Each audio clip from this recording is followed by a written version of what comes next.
Hi, everyone, and welcome.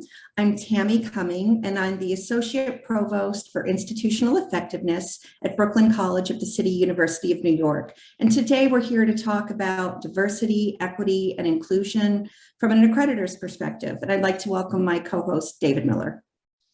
Hi, I'm David Miller from the University of Florida, where I'm a professor in research and evaluation methods and also a school director in human development and organizational studies in the College of Education. And we are pleased to have this conversation about diversity, equity, and inclusion with President Jamienne Studley, who is from the Western Association of Schools and Colleges, Senior College and University Commission. Hello, it's good to be here. Well, thank you so much for joining us. This is a really important conversation, and we're very passionate about this topic, particularly in providing fairness and opportunity for the students in post-secondary ed.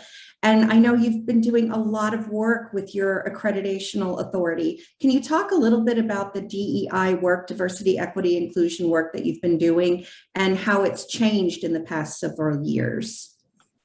I'd be happy to. Thank you for this opportunity to speak to a profoundly important issue for higher education, our accrediting agency and institutions, and the nation. WASC has had a diversity element in our accrediting standards for quite some time, preceding our 2013 revision of our standards. We also developed a policy on equity and inclusion in 2017, and that's really the current best articulation of our values and expectations and suggestions for good practices for institutions.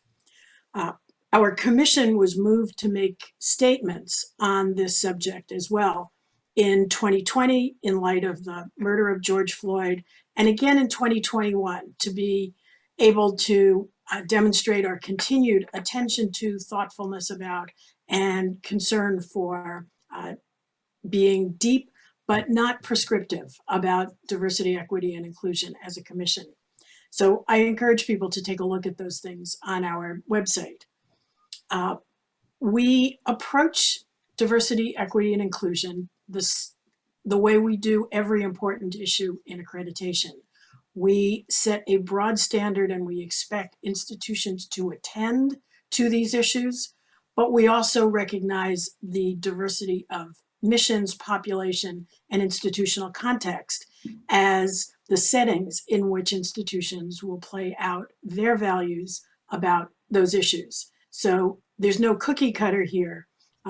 There are few specifics, but we do look for institutions to be thoughtful, attentive to, and reflective about what diversity, equity, and inclusion mean in their particular community, institution, profession, and future. Thank you. That's interesting and good to hear. Can you also go on and talk just a little bit about how institutions are reacting right now and how they're responding to these pushes for some changes in the DEI initiatives? Mm-hmm. Institutions naturally respond in very different ways, but all of our institutions have been eager to have forums in which we can talk about it and learn from each other. They have been appreciative of one of the resources that we have developed over time that we hope will be helpful in the DEI conversation, and that's our key indicators dashboard. We call it KID, our KID, and that dashboard includes resources on student demographics. It also includes other population elements for a campus. You can get to the faculty and staff demographics as well. And by doing the KID with disaggregated data, we are able to help support conversations by institutions about where their outcomes vary by student background, and most important, how they can explore that, what they can do about it.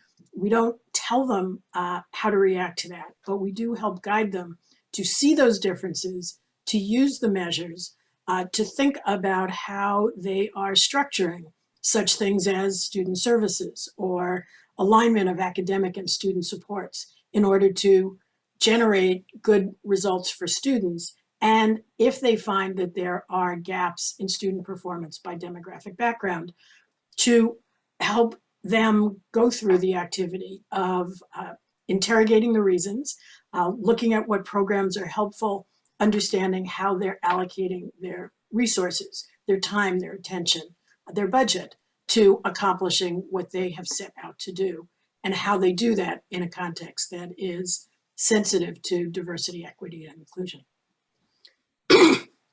This sounds like an excellent tool. I really like this idea of the dashboard, and I really think it's important to emphasize that you're articulating that the context really matters.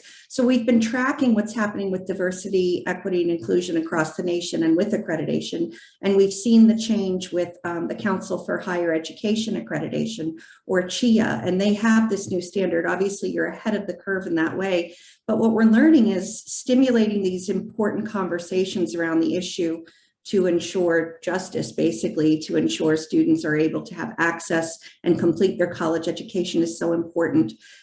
What do you see with this work moving forward with your accreditation?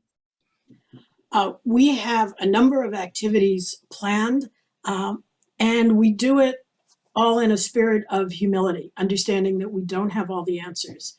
But we do have thoughtful people on our campuses and on our commission. We are working to develop thoughtful methods of inquiry when we visit with institutions, and for institutions to use when they tell us their story in their institutional reports, to be able to look at the big picture and also get specific to understand what's really going on at a direct and textual level within an institution, but not to tell institutions what they have to accomplish. So we don't currently tell an institution how to organize its student support services. We inquire about what they do and why, and whether it's working for them to achieve their purposes. And if we see what appear to be shortcomings relative to institutions like them, we would help them look at and ideally improve on those measures. That would be true of equity and inclusion related issues. We like to say, we tell people what they need to attend to, but not how, that's left to the institution. We're trying to help make this conversation as wide and public as we can. As some people on the call will know, WASC publishes our team reports and commission action letters. Those can be a resource for people who want to know how our teams looked at these issues in the context of schools that they might be interested in. The Key Indicators dashboard is public, while the data that it uses are from iPads, which gives us a national scope and common definitions. It does mean that they are not as current as we would like, but we are the first accreditor we're aware of to put information like that up to the public to be able to see what we're working with as we have those conversations with institutions. We are doing educational programs with equity at the center, and all of our educational programs incorporate these issues. So whether it's our annual meeting coming up in April or 2 webinars that we're doing this fall, flat out plug to join us, anyone who's interested. We are really trying to enrich the conversation so that these difficult issues can be discussed thoughtfully and constructively without a fear of gotcha, but in a mood of improvement and shared learning at a time when our country needs that so badly. Very good. It sounds to me like you're doing a lot of things that we're seen in the literature are really the right things to do. I mean, the idea of transparency and sharing that information with others, the idea of leaving a lot to the local context to decide how to address these issues. I've got to say that I really think that you're on the right track here, and it's a lot of good things that you're doing with this. But thank you. You know, one of our objectives is to do what you just described and not to dictate, but at the same time, never to let up. Our chair, Phil Doolittle, makes sure that every single meeting agenda has equity and inclusion on it. One of the things our commission did to make sure that internally our commission is walking the talk, we asked each standing committee how their work related to equity and inclusion. And when we were seeking new auditors, we took diversity and their own equity and inclusion policies into account. So we're trying to be consistent and steady in our attention, even while allowing room for institutions to move forward in ways that are most appropriate for them. Well, not to dictate and never let up. I just really think that's so important. And we appreciate you bringing your expertise here today and bring more attention to this really important issue in our nation and for post-secondary education.